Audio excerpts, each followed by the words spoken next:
presentation. Our presentation today is Smart Columbus, a project overview and update.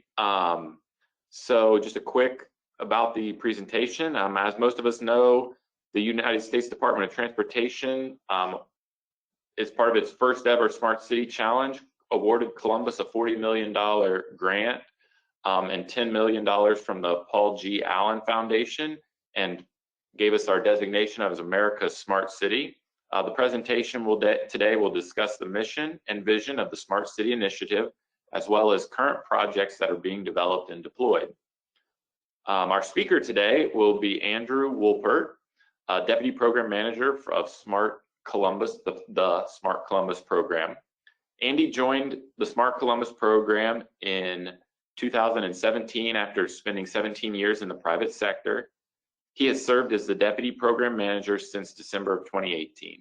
Andy has led multiple projects ranging from design, build, delivery to sophisticated intelligent transportation solutions designed to provide equitable, safe, and reliable transportation and that have advanced mobility at the national level. He has a bachelor's degree in civil engineering from Ohio Northern University and a master's in civil engineering from Ohio State. I would remind everyone that to please mute your microphones throughout the presentation, and if you have questions, please enter those in the chat window, and we'll address those towards the end. Or Andy, if you prefer, you can kind of keep an eye on that, and if you want to address them as you go, that's up to you as well. With that, I'm going to turn it over to Andy for the presentation. Thank you, everyone. All right. Oh, thanks everyone for joining today. First and foremost, hope everyone is healthy and safe. We will be reviewing the Smart Columbus program and highlight the projects that we've been working on over the past few years.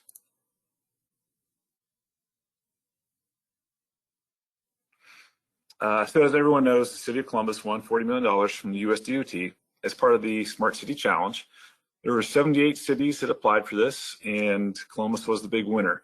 And so since that time in 2016, we've been trying to deploy various projects across the city to help with mobility, safety, and equitable transportation for all of our residents.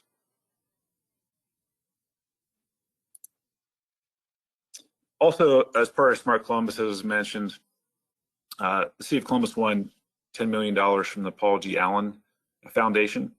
This focused on electrification and decarbonization. Bud Broughton with the City of Columbus has led the efforts for this aspect of Smart Columbus. Has done a great job. I would really encourage you to reach out to Bud if you have any further questions on what we've accomplished as part of the Paul G. Allen winnings there. A lot of charging stations have gone up around the city. We've worked on electrifying our fleet. So there's been a lot of positives that have come through that.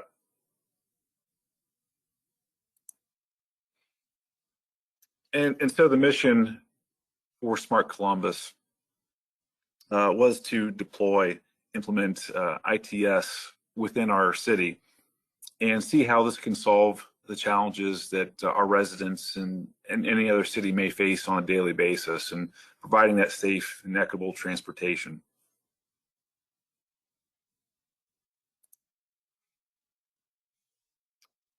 The USDOT portfolio is what I will hit on today.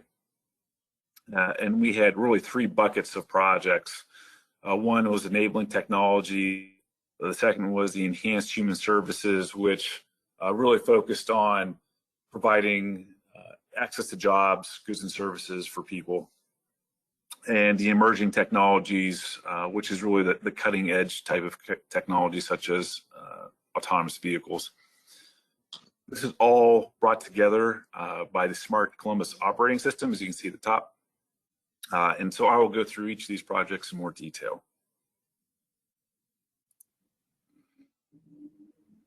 So first off, the Smart Columbus operating system. This really is the foundation, the heartbeat of the Smart Columbus program, where it's collecting data, disseminating data for all these projects. And so data we are collecting, they come from devices within the city, sensors, our projects, public and private systems. We're collecting data from the private industry too. All this comes into the Smart Columbus operating system. This allows us to evaluate data, see how our projects are performing, and also how the city can maybe improve itself. So we're providing us access, the data access to scientists, researchers, general public, the USDOT, et cetera. And so the hope is making this data open and available will encourage innovation within our city, not only with the city, but those outside of the city.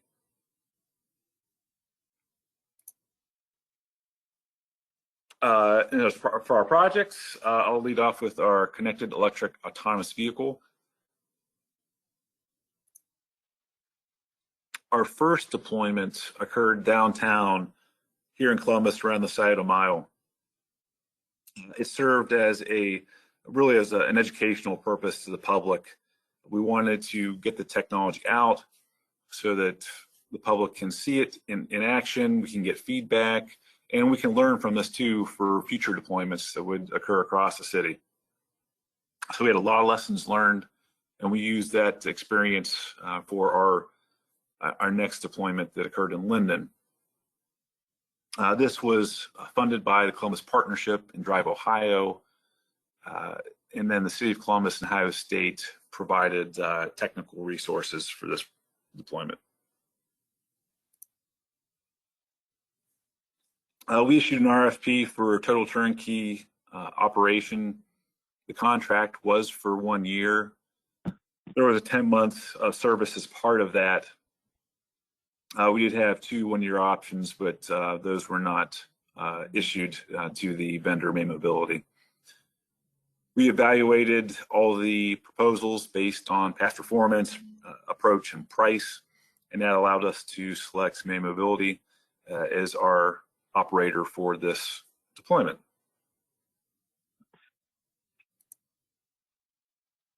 Overall, we had about 300 surveys that were completed. We wanted to collect information from users so that we could understand how this could be improved and help us with our lessons learned. We had about 16,000 rides and a little over 19,000 miles traveled. Overall, about 60 daily rides on average.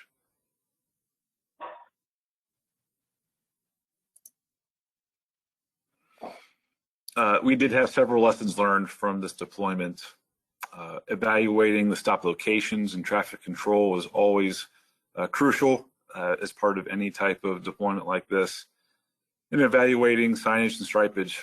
So you can see here, we removed some double yellow lines so that when the shuttle was stopping here at the Smart Columbus Experience Center, drivers that wanted to pass the shuttle wouldn't have to cross the double yellow, so they can cross safely or pass the vehicle safely.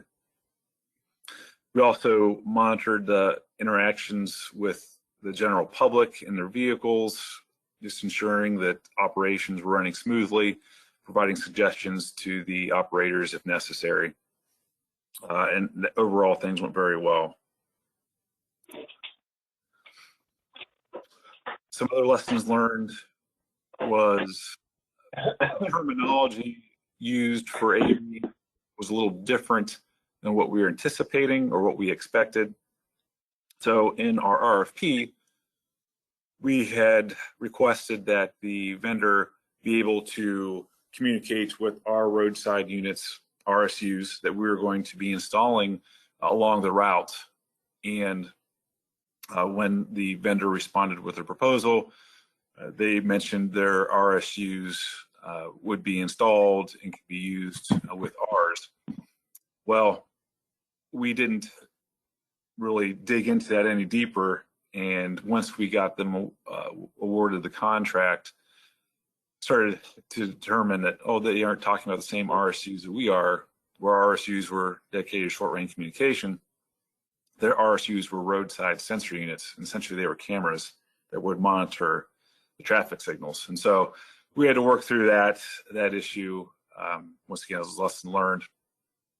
And then understanding infrastructure needs main mobility for these road sensor units needed to have power. And so that was something we had to work with them on to get access to power, which was a challenge at times.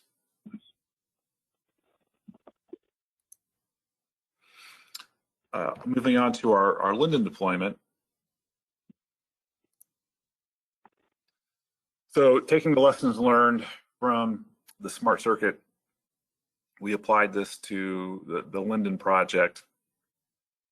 The main purpose of this was connecting people in the neighborhood to jobs, goods, and services. Along the route, there's St. Stephen's Community House, which is a main focal point of the Linden community.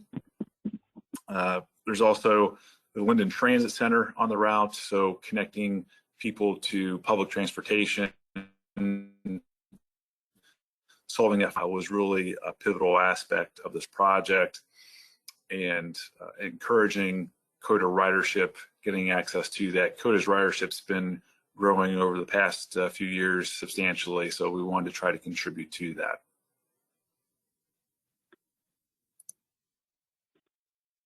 In addition, this is an opportunity for us to share our lessons learned and develop some guidelines that other cities, states, agencies could follow. And so developing procurement guidelines, testing and evaluation guidelines, and then evaluating the operational safety, and overall summarizing lessons learned to share.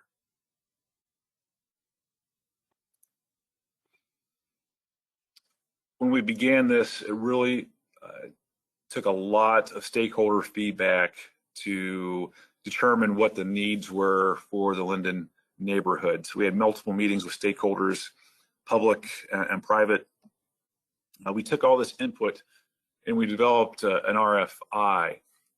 We wanted to get feedback from vendors about the possible routes. So initially we had about 13 routes that we had identified within Columbus, and we just went ahead and went out and drove those routes to see how easily an AV could possibly navigate them. We've had some conversations with other vendors, had some experiences with some AVs, and so we went out and drove those. And what we found is several of the routes we selected probably wasn't feasible for an AV. So we narrowed it down, and then we received feedback on those routes from the industry.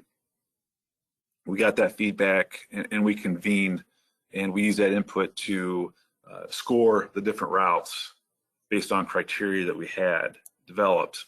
And this is the criteria here. You can see there's several items that we had developed with our stakeholders. And using that feedback, we were able to score all these routes.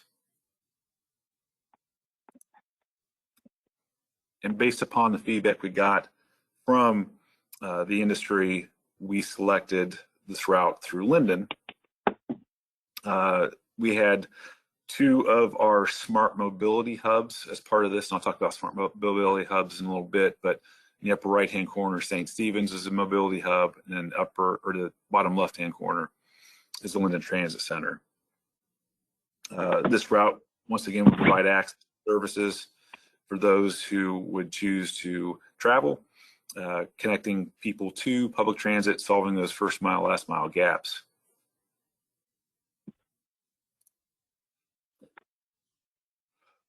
So overall, we have published the RFP in January of 19. This was for a turnkey shuttle service. We selected EasyMile. EasyMile is based in France, and they have a headquarters here in Denver in the United States. And that is the EasyMile shuttle you can see on the right-hand side. Notice proceed was issued in June of 2019, and we began testing in December of 2019. The operations for the shuttle service began in February of 2020. And as many of you probably heard, on February 20th, we did have a passenger incident where the vehicle made an e-stop. And with that e-stop, one of our passengers slid off the seat onto the floor. And so we suspended service. I'm sorry, I think somebody has their mic on.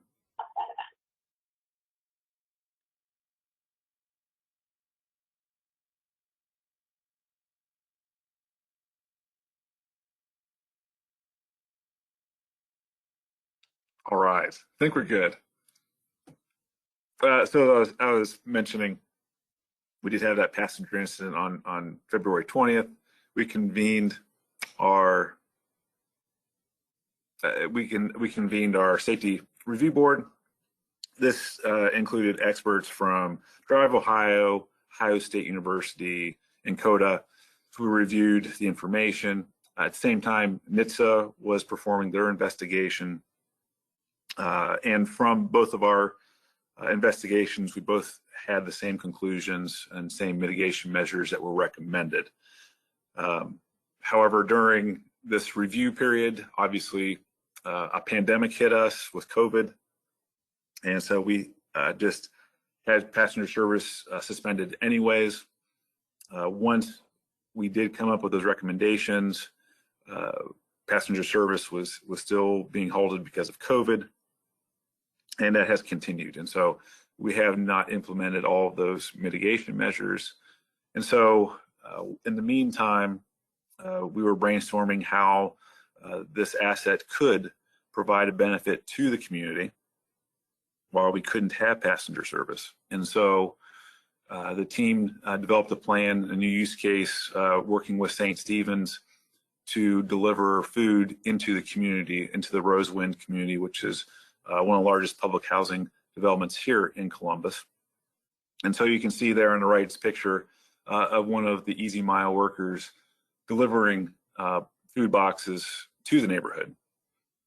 This occurs on a daily basis from noon to 3 p.m. and it has been very successful. It's been very beneficial to the community. We've gotten a lot of good feedback, and we're going to continue this use case through the remainder of the demonstration, which will go through March 30th of 2021, due to the need for this and the rising cases of COVID and the need for social distancing within Franklin County. Our next project I'd like to talk about is a connected vehicle environment. So our primary deployment areas for this is along High Street, Cleveland Avenue, and Morse Road here in the city. We have almost 90 signalized intersections that will be installed with roadside units. Also along the Alum Creek corridor, we'll be installing roadside units or have installed roadside units to test freight signal priority along that corridor as trucks leave Rickenbacker going to I-270.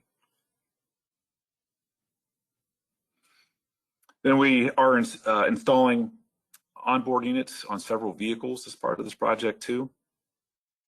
We've been recruiting from the private vehicle owners, so anyone on this call today can get an OBU installed in their vehicle if they meet certain criteria.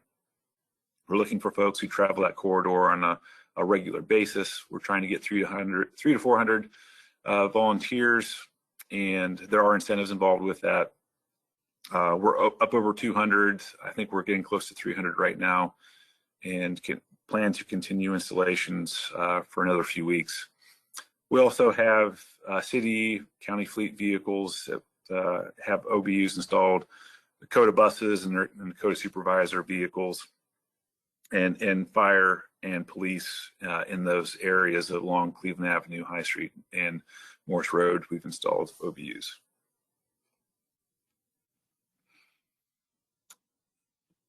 So as part of the connected vehicle project, we have several applications that we are deploying as part of this. Several vehicle-to-vehicle communications. So if your vehicle has an onboard unit, it can communicate with another vehicle with an onboard unit. And those are the types of emergency warnings or information you would receive on your OBU. I'll go over what those would look like. I also have vehicle to infrastructure. So your OBU would talk to the roadside units that we've installed along the corridor at those many signalized intersections. A couple of interesting ones is the transit signal priority. So the CODA BRT, we have installed the OBUs there, and we are comparing the ability for transit signal priority from a DSRC unit compared to the proprietary system that CODA is using. Also, from a vehicle to infrastructure safety perspective, red light violation warning and reduced speed zone, school speed zone warning. So if you are going to run, or if there's a red light run, or if you're in a school zone, there's information, there's warnings that are provided to you.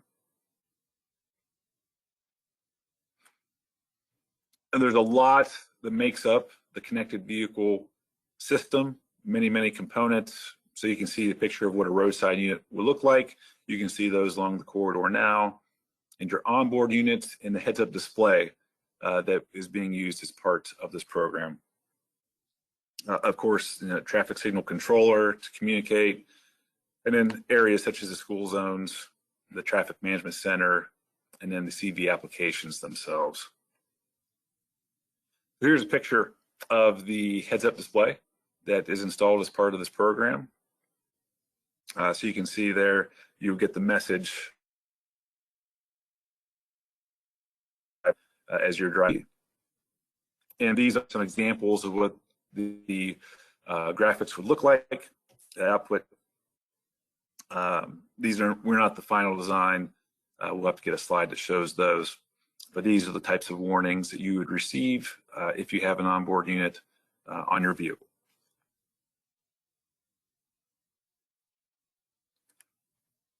All right, our multimodal trip planning application.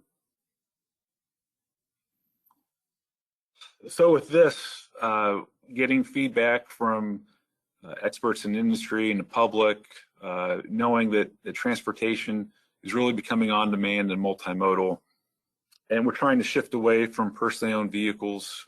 Our infrastructure can only have so much capacity, so we need to try to reduce the amount of vehicles that are on the roadway. And so this here is a solution that uses both public and private mobility providers to provide you with options for transportation. And it's a way you can plan and book your trip in one application, and then it can provide a seamless access to payment options for mobility providers. We call the application Pivot. It will be launching here in a couple weeks. But these are the mobility providers that we have integrated into the application so you can get those right options. And so it takes this data from public and private transportation providers and uses this to plan a trips based upon users' preferences. Your preferences can include the fastest, the most cost-effective, the most environmentally friendly options. Now, some of the other apps out there like Google and Transit app provide different mode options, but not a aggregated and combined trip option. It's also an open source platform using Open Trip Planner, so other cities, agencies can really pick this up and use it for their needs. And that was one of the main missions of Smart Columbus, was to develop product systems that could be used by others without too much work, trying to make it as seamless as possible so others can benefit from our experiences. Here's some screenshots of the app. So you can enter in your origin and destination. You can see the different options. And then the middle screenshot shows how it has combined modes. You take to a bus and then take a scooter over to my destination.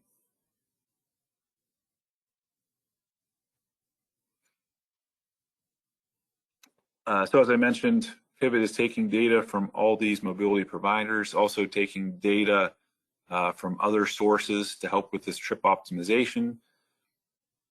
So you can select which route is best for you based upon your preferences.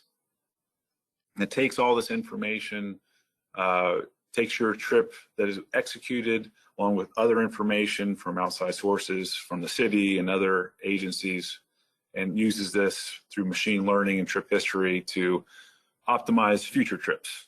So everyone can benefit from this.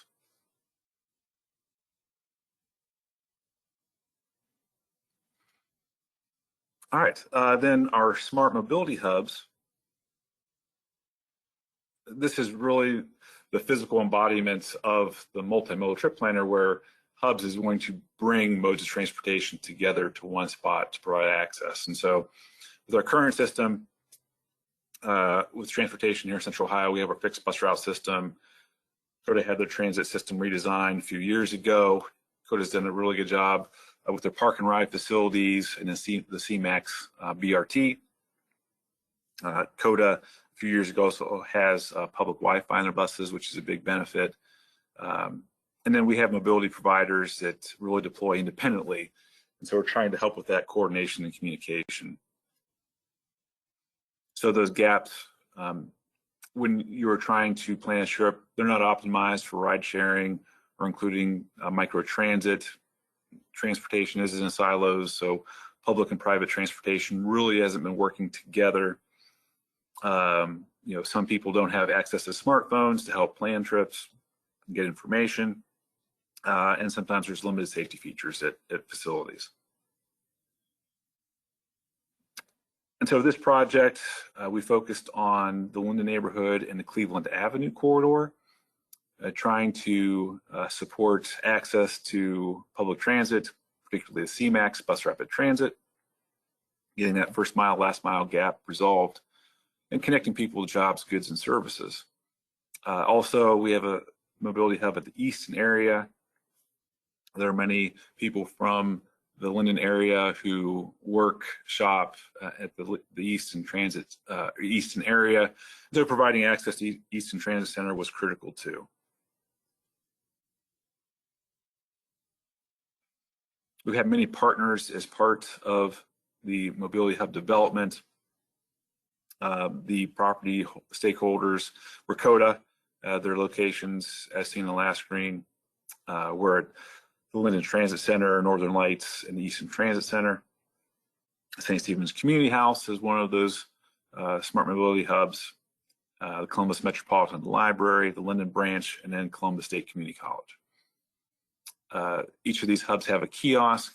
Experience Columbus, Ike, and Orange Barrel were key to success for those kiosks. And then mobility providers, we have agreements with these mobility providers to provide access and assets at these locations, and we continue to work with mobility providers to try to get more on board. Here's a few pictures of some of the features you will see at smart mobility hubs. You can see we've installed some pavement markings to promote parking scooters or dockless bikes in certain locations so it's not cluttering sidewalks. See the COGO bike system we've installed at some locations, and then the kiosks that you'll see around the city and now at these mobility hubs. We also have signage at these hubs so you can see what types of features would be located there.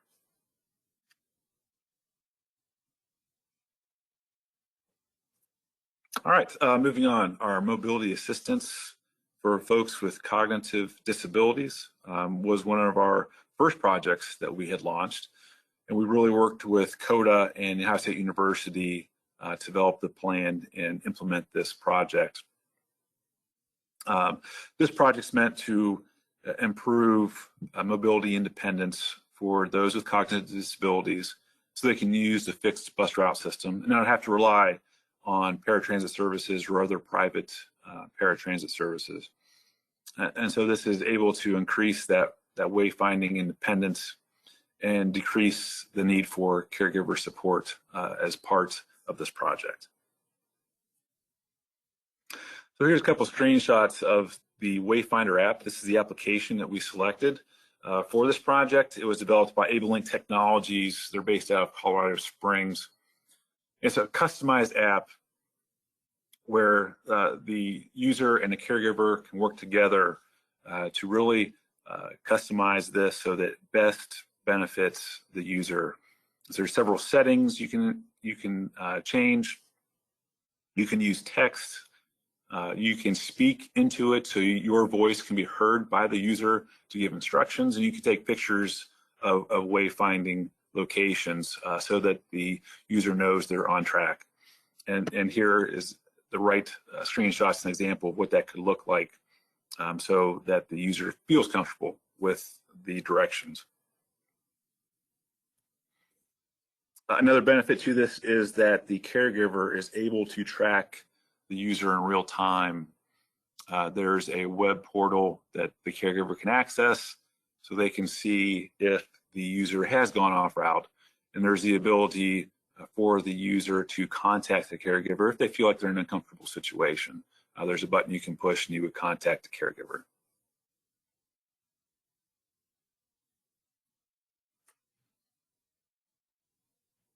Another project is our prenatal trip assistance project. And I don't know how many folks know this, but it really surprised me when I came on to this program to know that Franklin County and the city of Columbus has one of the highest infant mortality rates in the nation. And so one of the mayor's goals was in creating Celebrate One, how we can improve those birth outcomes, reduce infant mortality within Franklin County and city of Columbus. And Celebrate One has these primary zip codes that you can see here where infant mortality is high. And these are the areas we were trying to focus on to help see if transportation could improve the birth outcome for pregnant women.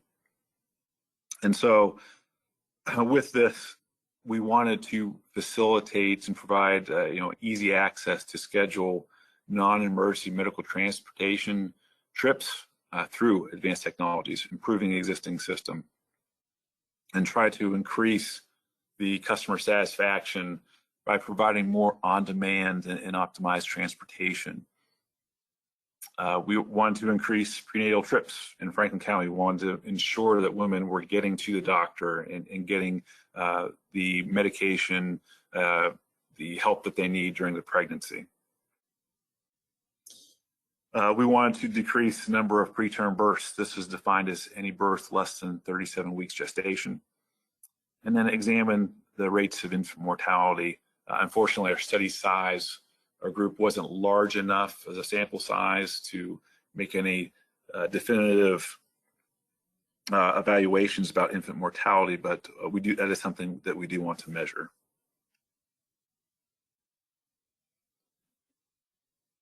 So we have talked to many stakeholders as part of this study, and we've learned so much. I can tell you, Sherry Kish with HNCB, we had a lot of really great conversations. Every conversation we had, I think we learned more and more throughout the process. We talked to MCOs, managed care organizations.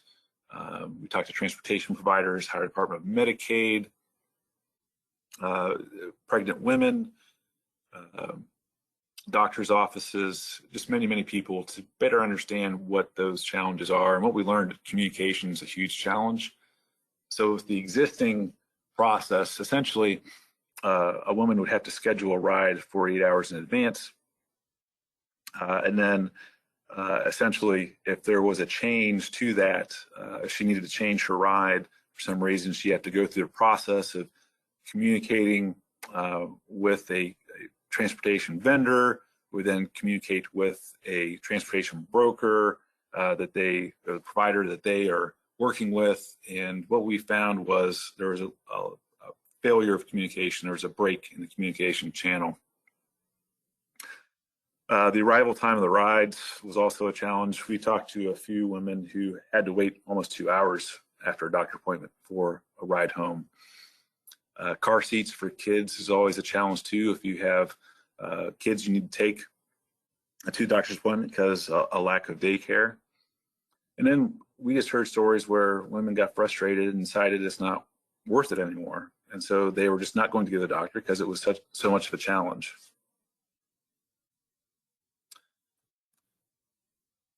And through all these discussions, we developed a vision for what we want this project to be, and we really thank our partners at OSU and Celebrate One for helping us with this too, along with the managed care organizations, CareSource and Molina.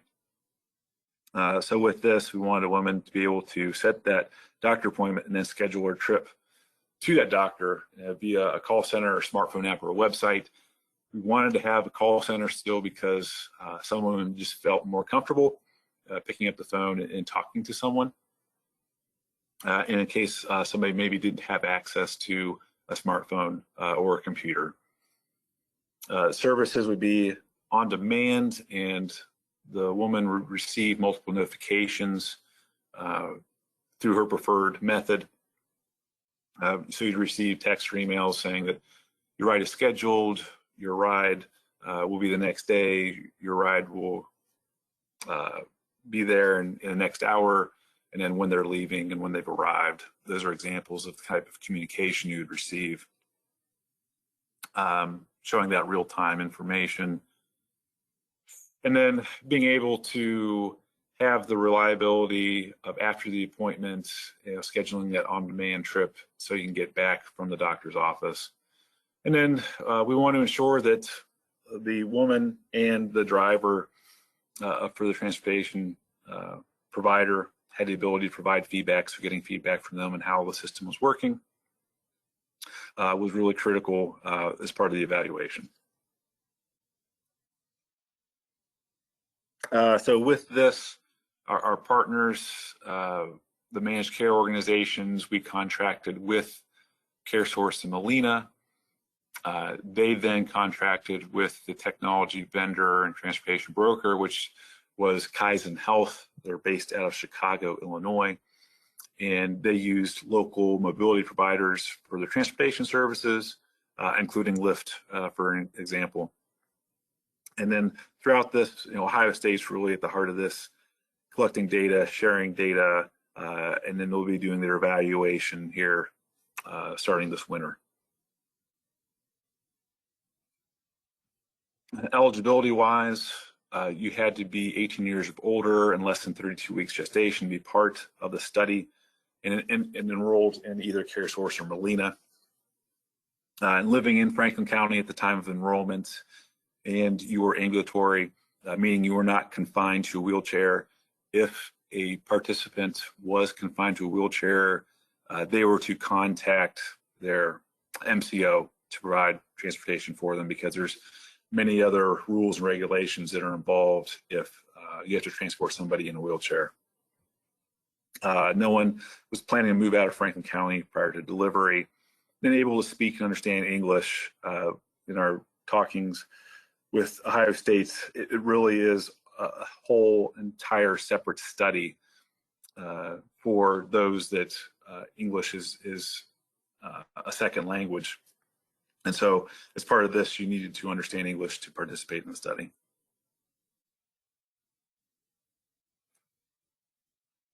So we had two groups as part of this. We had an unexposed group, which were receiving their existing transportation services from their MCO, and the exposed group, which was getting the expanded or smart transportation services that was being provided by Kaizen Health. And overall, we had 143 women that are participating, and we're actually expecting the last couple women to give birth this week. The expanded smart trip or transportation does include freestanding pharmacy trips and trips to food bank or grocery store. This is identified as a need through all of our stakeholders. And I should mention that after the woman gave birth, they were in the study until 2 months after birth. We wanted to ensure that the woman and child had the opportunities to get that transportation service to access health care after the birth of the child.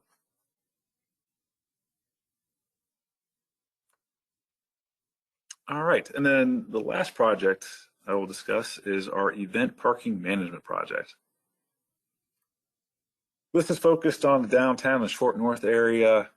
As anyone knows who travels that area or works in this area, there are lots of parking spots. There's lots of garages and parking meters, garages and service lots, and lots of loading zones too.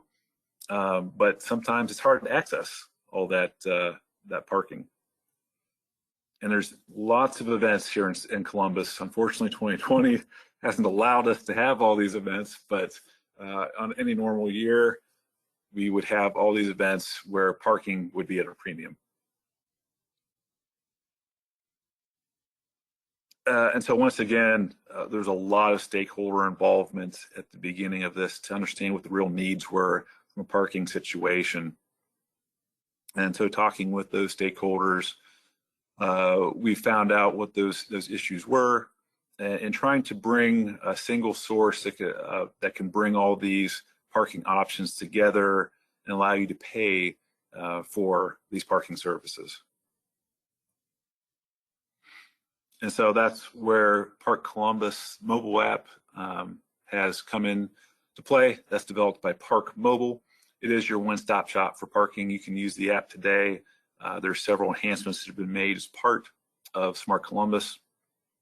You can get real-time parking information and in connection to parking meters. You can get the probability that a parking meter would be open, whether it be high, medium, or low. This is based on historical data and sensor data that is out in the field. And here's a few screenshots of what the app looks like. So you can find a parking zone, and then you can reserve, and you can pay for a parking meter. You can extend the time for a parking meter, or you can find a parking garage and get a parking spot there. So I encourage everyone to download the Park Columbus app, try it out, give us feedback. It's really worked out well, and Park Mobile has been a great partner.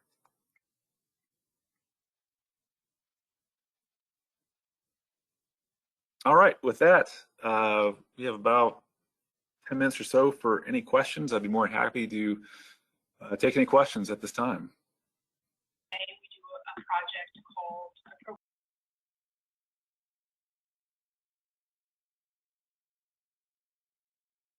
So Andy, Patrick asked if there are other projects on the horizon.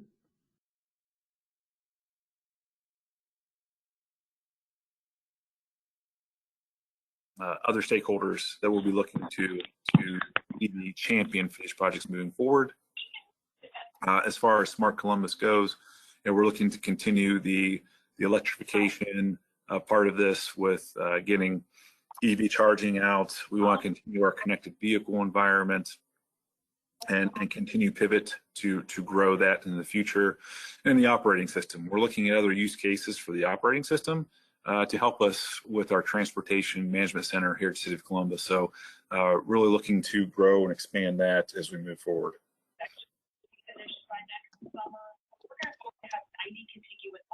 And then John asked the question, how is the overall project budget looking currently? I can tell you that we are on budget at this time, so it's looking good. Our vendors and consultants have been very efficient with their work. So we thank them for all their efforts. And then Rich Williams just asked a question. Hey, Rich, how many years does this contract extend? So the actual Smart Columbus grant, or the USDOT grant that we received, ends May 30th of 2021. So that is the actual completion of the demonstration period. And then we are identifying champions, resources, funds to continue these projects into the future. All right. With that, I guess I'll turn it back over to Don. You guys want to close things up? Yeah, thank you, Andy. This is Patrick again. Thank you, Andy. I thank you for working through these the glitches in the matrix apparently that we're having today. I'd like to thank everyone for attending, and look forward to seeing everybody, or virtually seeing everybody here next month, and wish everybody happy Thanksgiving. To kind of get our message out.